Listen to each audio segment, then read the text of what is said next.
Bueno, nuevamente le damos la bienvenida a todos los estudiantes de Contaduría Pública del curso de Seminario de Teoría Contable. A continuación, pues voy a compartir el análisis o la introducción al texto del profesor Tua Perea. Voy a compartirles pantalla.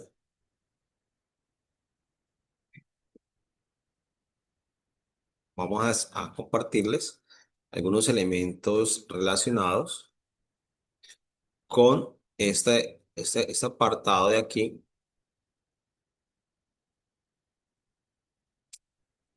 que nos permite, digamos, básicamente analizar el texto 19 del profesor Tua Perea, Sociología del Conocimiento y Socioepistemología Científica, en Principios y Normas de Contabilidad del Instituto de Madrid, de Planeación y Contable y Ministerio de Economía y Hacienda de Madrid, de una producción, digamos, un documento del profesor Tua Perea. ¿Qué elementos podemos plantear, digamos, de manera inicial desde este texto que nos permite, digamos, dimensionar de una manera particularmente novedosa, digamos, la contabilidad? Cuando hablamos de la sociología del conocimiento, es la manera como se crea el conocimiento. Y esa manera como se crea el conocimiento es como la sociedad ha evolucionado. Y la socioepistemología está relacionada con cómo se construye el conocimiento. A continuación le voy a presentar un mapa que he construido alrededor de esto para darle como unos pixelazos. Entonces, cuando miramos acá la sociología del conocimiento, el autor o debemos de entender de que nosotros partimos como una especie de sociedad, o sea, la sociedad humana, que es la que se piensa, digamos, a través de comunidades científicas que interactúan, digamos, desarrollan un conocimiento alrededor de un núcleo pensamiento, un núcleo que les permite, de cierta manera, entender diferentes elementos de esa realidad. Entonces, encontramos dos categorías, dos elementos, la trayectoria del conocimiento más la interacción mutua. Entonces, el conocimiento se crea, se institucionaliza y se difunde el saber. Se crea es cuando hay una investigación, se institucionaliza cuando se aplica una estructura de pensamiento y se difunde cuando ya se crea conocimiento. Entonces, de las comunidades científicas encontramos de que hay una serie de ideologías y actitudes que permiten establecer unos juicios de valor y esos juicios de valor que tienen una aplicabilidad en un contexto en general es un elemento clave para qué, para el progreso científico, ¿cierto? Y ese progreso depende de la posibilidad digamos, de entender, digamos, la realidad. Encontramos entonces desde la perspectiva del conocimiento que hay dos aspectos claves que hay que entender.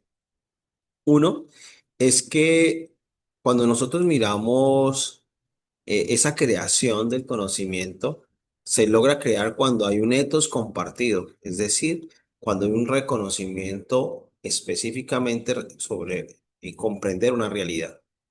Y ese etos compartido se basa en una perspectiva evolutiva, un carácter evolutivo y dinámico de conocimiento. Ese etos compartidos está aplicado a una comunidad y de cierta manera la que permite generar unos factores nociológicos, es una manera de interpretación de la realidad. Y allí, digamos, la ciencia en ese ámbito se vuelve como una actividad cultural que permite crear, digamos, una cultura científica, una subcultura científica. Entonces, esta comunidad que se está pensando cómo investigar, cómo crear conocimiento, pues no solamente es transversal, sino longitudinal. Es decir, no solamente pensamos muchos contadores y contadoras hoy la contabilidad como lo estamos presentando, pues no muchos, ¿no? Porque muchos contadores están aplicándolo en normas internacionales, en el ámbito contable, pero los que están investigando teoría contable, tenemos un ethos compartido, porque nos interesa saber la contabilidad qué tipo de conocimiento es y cómo se relaciona y cómo evoluciona. Pero también hay autores que evolucionan, ¿no? Generaciones que van evolucionando, que es lo que vamos a ver en la cadena de conocimiento, digamos, a continuación, en la siguiente explicación. Entonces, la teoría sociológica permite, generar conocimiento objetivo, pero también acceder a la verdad. De allí, la sociología del cambio prácticamente se configura en una plataforma de ideas que nos va a permitir evolucionar hacia determinados, digamos, escenarios. Muy bien.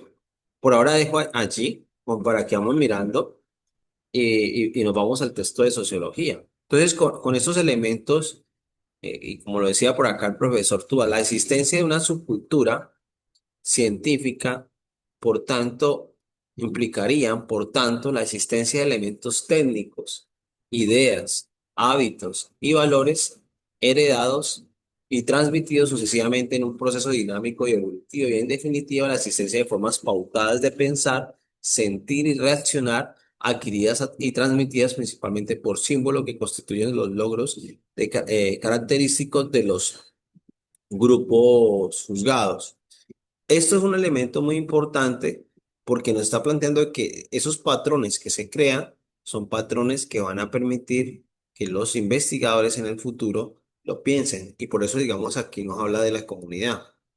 Dice, el concepto de comunidad y de grupo científico son, en consecuencia, claros e interesantes objetos de la sociología del conocimiento, como auténticas realidades sociales, con un inevitable efecto de la actuación del individuo inserto en ellos.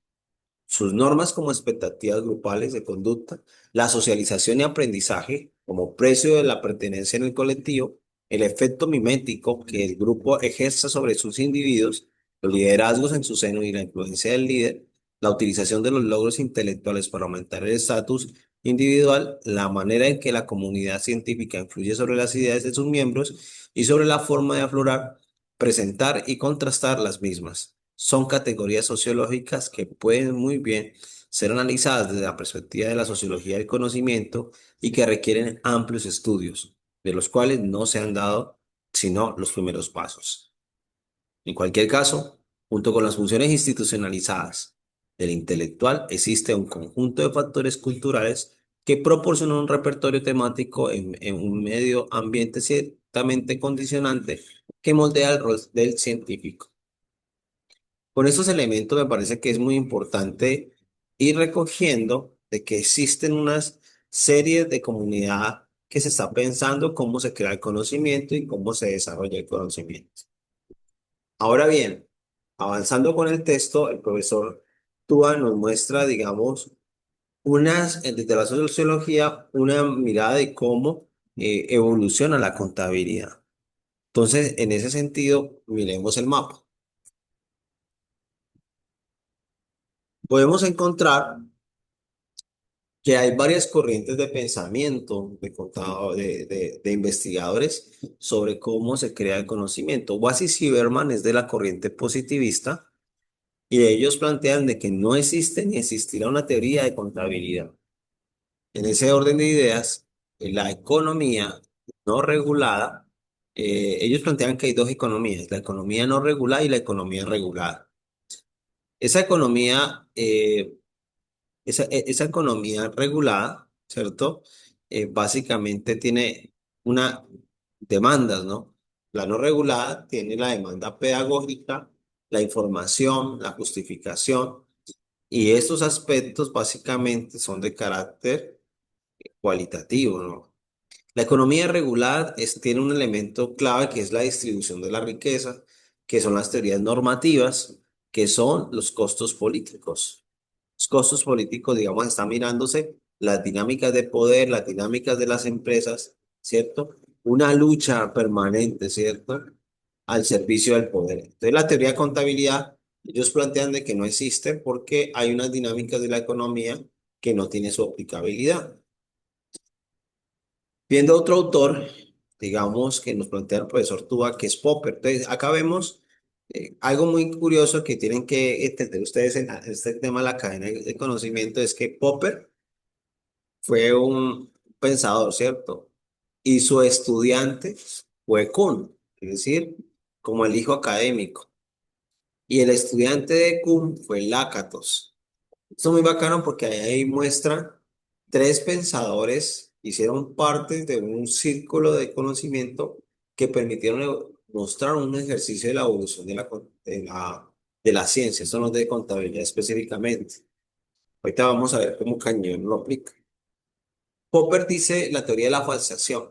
Popper dice que las leyes se validan a través de la confirmación teórica a partir de negar su posible falsabilidad. Es decir, es como usted tiene una ley, digamos en el positivismo y en las ciencias naturales, usted prueba que hay gravedad, ¿cierto? A partir de la aplicación de soltar una herramienta o las leyes, digamos, de la física a partir de una acción.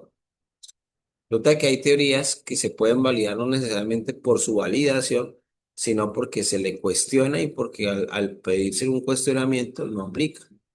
Entonces, la regla, por ejemplo, de la ley de gravedad es relativa porque no aplica en el universo donde no hay gravedad. Fuera de la Tierra no existe gravedad. Entonces, ¿cómo se mueven los cuerpos? Allí hay que utilizar otras herramientas. Entonces, allí se falsea la teoría o la ley a partir de cuestionamientos que se le ponen en cuestión. Entonces, allí la ley deja de ser ley. Y eso hace que la evolución en las leyes, ¿no? Entonces, hay un elemento conceptual muy importante que nos abordan los autores que se llama la dialéctica científica, que es la que permite evolucionar los conocimientos a nivel digamos, de la ciencia. El otro elemento que nos encontramos que es cum. Bueno, vamos a ver si hay elementos de acá del texto que quisiera como resaltar. Entonces, los enfoques socioepistemológicos, que es como un elemento clave que quiero mostrar, es que nos plantea que la ciencia se mueve a través de paradigmas o programas de investigación. Ojo acá. La ciencia no es ajena a esta dinámica de tal manera que puede decirse que el último programa de investigación es la socioepistemología. Su principal nota característica holística positiva, para seguir con la terminología de Lakatos, es la conjunción de elementos lógicos, empíricos, sociológicos e incluso psicológicos para tratar de ofrecer una visión global del desarrollo científico a través de una óptica histórica de la ciencia que mete en un mismo, en un mismo saco a las ciencias biológicas y naturales y a las ciencias sociales, destacando que ellas es un denominador común, que son actividades comunitarias sometidas al cambio y a la influencia de la sociedad donde se desenvuelven, y circunstancia que presta a este enfoque una especial versatilidad y coherencia. Bien, el origen de la nueva concepción científica que han seguido destacando autores como Kuhn, Lakatos, Pellerandi, Dolmin y Hanson se atribuye comúnmente a Popper, cuya obra, si bien con sus elementos evolucionistas todavía implícitos o al menos no estructurados, un excesivo rigor formal, ha servido de base a otras construcciones posteriores que de una forma o de otra han asentado sus cimientos en puntos de apoyo popperianos o en diálogo crítico de este autor. Hmm. Volviéndonos un poquito entonces al mapa. Entonces, claro, el profesor Popper es un profesor que nos permite hacer un ejercicio de análisis, de comprensión, de cómo se puede utilizar una manera distinta de validar las leyes. Y esa manera distinta de validar las leyes, pues, emerge a partir digamos, de falsear. El otro tema, por ejemplo, es Kuhn. Kuhn plantea las revoluciones científicas, donde ellos plantean de que hay una comunidad científica que se mueve en un paradigma y cuando ese paradigma se cuestiona, hay una ruptura paradigmática, pues hay una revolución científica. Entonces, en tiempos donde la comunidad científica funciona normal, es la ciencia normal. Cuando se aparece el paradigma, la ruptura paradigmática entra en crisis y esa crisis permite hacer una revolución científica. Allí un elemento clave que nosotros tenemos que entender es que en la contabilidad es básicamente un ir y venir. La sociedad en la economía, por ejemplo, clásica ha sido cuestionada.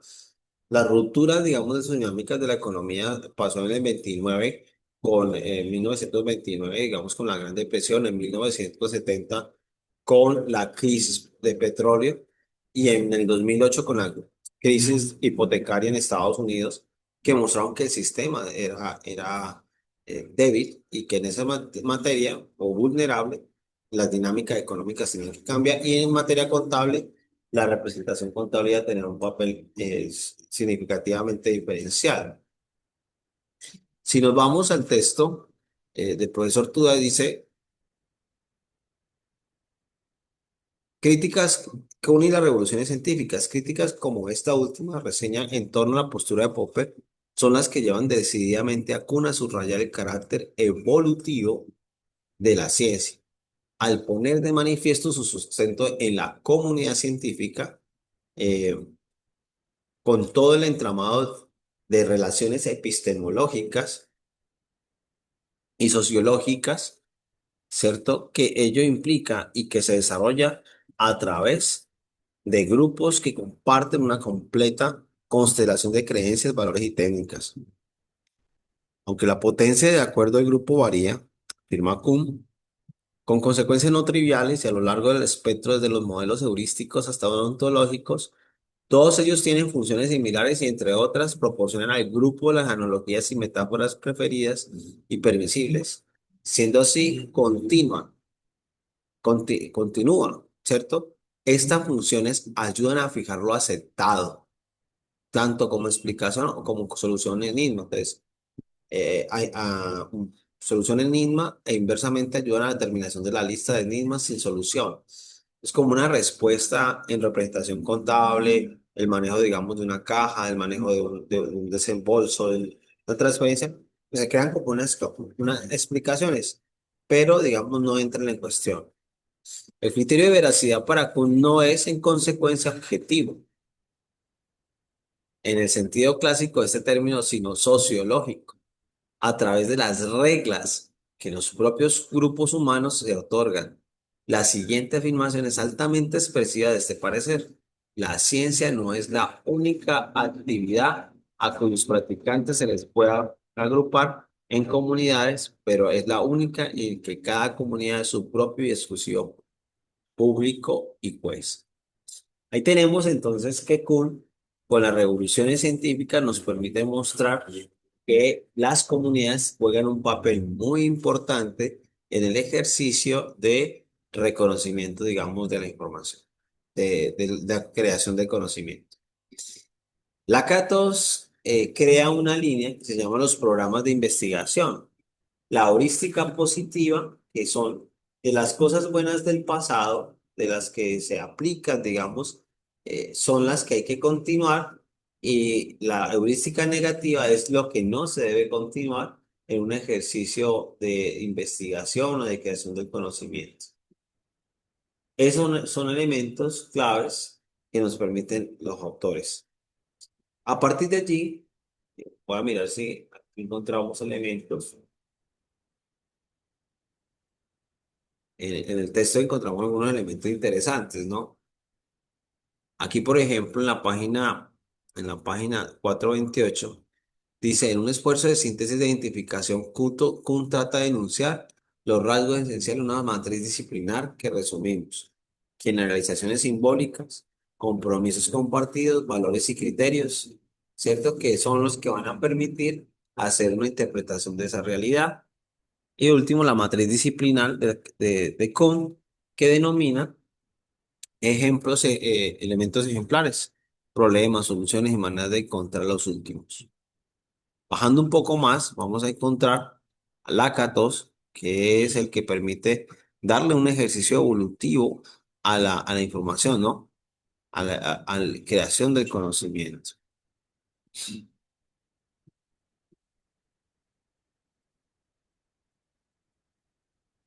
Lakatos entonces nos plantea elementos importantes para poder pensarse desde sus programas de investigación cómo evoluciona el conocimiento. Entonces, de aquí podemos encontrar un elemento que me parece importante. Entonces, aquí nos dice, eh, los programas pierden, cuando el programa pierda capacidad predictiva, se convertirá en regresivo. Sus posibilidades de prever nuevas implicaciones. Hay diferentes tipos de programas que se plantean, digamos, dentro de ese conocimiento. No obstante, hay que hacer algunas consideraciones adicionales para que este caso, de cierto modo, han sido apuntadas. El programa sustituido habrá rendido, normalmente sus frutos, se habrá ampliado el núcleo de la disciplina en la que se practicó. La modificación completa de un programa, en cuanto a este, se sustenta sobre una ciencia. No es probable que se lleve a cabo, especialmente si consideramos que arrastraría a todos los elementos centrales de una disciplina o al menos a una buena parte de los mismos, por lo que la depuración se detendrá en algún punto de que une el centro y la periferia. La sustitución o modificación de una teoría o parte de un paradigma lo es más por referencia a la totalidad que por su posible reputación aislada. Algunas de las modificaciones están motivadas en la heurística positiva del programa y no por las anomalías. Programa regresivo, olvidado en cierto modo o al menos no utilizado, puede ganar nuevo predicamento en la medida que se vuelva a ser capaz de nuevas predicciones, que descubra alguna evidencia empírica o que se haga alguna innovación en el cinturón protector de las hipótesis auxiliares que demuestran nuevamente su utilidad. Ahí nos está mostrando la importancia desde la heurística positiva, negativa, cómo evolucionan los programas. Y esto finalmente entonces, ¿cómo lo aplica el profesor? Digamos, el profesor Tuba. El profesor Tuba plantea de que hay unos programas de contabilidad que permiten aplicar esas teorías de la evolución. Está el legalista, el económico y el formalizado. Esos serían los programas que finalmente nos plantea y que podemos seleccionar, digamos, acá. Mira que acá nos dice. Hemos de mencionar brevemente la aportación de Cañiván, ¿cierto? Elemento que ha servido en la configuración de los programas legalista, económico y formalizado. Podemos aprovechar y hacer algunos elementos significativos que nos parece. Dice acá, el programa legalista hay que situarlo en los comienzos de nuestra disciplina tal como es concebida hoy, a menos en lo que respecta a la utilización del principio de dualidad y partida doble. En el torno a la obra de Fray Luca Pacioli, hasta la época no muy lejana, la contabilidad permitía a los comerciantes conocer su situación financiera, en especial su posición deudora y acreedora a terceros. El programa legalista, como podemos ver allí en esa introducción, se basa en un elemento sustentado, legal, ¿cierto? Que ha venido, digamos, aplicándose en un ejercicio de influencia estatal o de influencia de unos organismos superiores que permiten, digamos, darle una base de legalidad a la información. El otro programa económico, leamos un poco allí que nos dice. La heurística positiva del programa económico gira en torno a la función de la contabilidad como soporte para el empresario o más posteriormente para el accionista inversor en la toma de decisiones. Se pide nuestra disciplina, indica Cañivano, mi rostro aquí, eh, Cañivano, que sea capaz de ofrecer una base de cifras realista, que se adapte al medio, que los resultados calculados respondan a principios económicos, que su conocimiento verdadero evite la creciente descapitalización de las empresas. La finalidad de la información contable queda, por tanto, estrechamente vinculada al conocimiento de la realidad económica. Con ello, incluso se consigue que esta nueva concesión impregne, si bien lentamente, el ordenamiento jurídico. Y el tercer programa formalizado, cuyo comienzo viene impulsado por la revolución del campo de la informática y la cibernética, imagínense ahorita con inteligencia artificial, así como los logros metodológicos alcanzados por otras disciplinas, que crean un claro efecto mimético de la contabilidad. En este programa, aparte de las aplicaciones apoyadas de las nuevas tecnologías mencionadas, el elemento característico es el intento de extraer del cuerpo global de conocimientos aquellos principios sobre los que descansa todo el conocimiento teórico, obteniendo así las ventajas derivadas del análisis formal, que se trata, por tanto, de reducir las proposiciones contables a cálculos lógicos o matemáticos para que en virtud de la regla de indiferencia llegara a unos resultados capaces de ser interpretados semánticamente. Tenemos allí entonces que, digamos, desde ese ejercicio del conocimiento y de la dialéctica investigativa científica, podemos plantear de que la contabilidad, ese campo de conocimiento, ha venido evolucionando, ha venido adaptándose a nuevas realidades. Este campo de conocimiento, como lo podemos ver allí, hay diferentes perspectivas de la creación del conocimiento a través de diferentes autores. Y encontramos que la contabilidad, pues últimamente muy normatizada por el derecho contable, ¿cierto? La parte contable brinda una base de las normas para apuntar una estabilización de la información, pero que tiene también un riesgo de ser contada por unos intereses específicos, ¿no? Entonces, esa sociología va a depender de la posibilidad de cambio y vemos cómo cada autor le permiten darle un viro al ejercicio de la información contable. Muy bien, para ya cerrar este ejercicio frente a lo que hemos venido trabajando el día de hoy, voy a bajarlo acá, eso muy bien.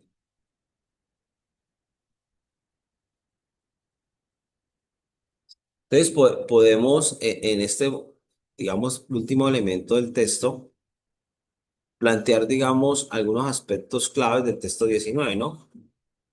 ¿Qué papel juega la socioepistemología contable en la teoría contable? Pues hay unos elementos que yo les puedo plantear con todo lo que hemos discutido hasta el momento y que discutiremos en los foros que ustedes van a participar.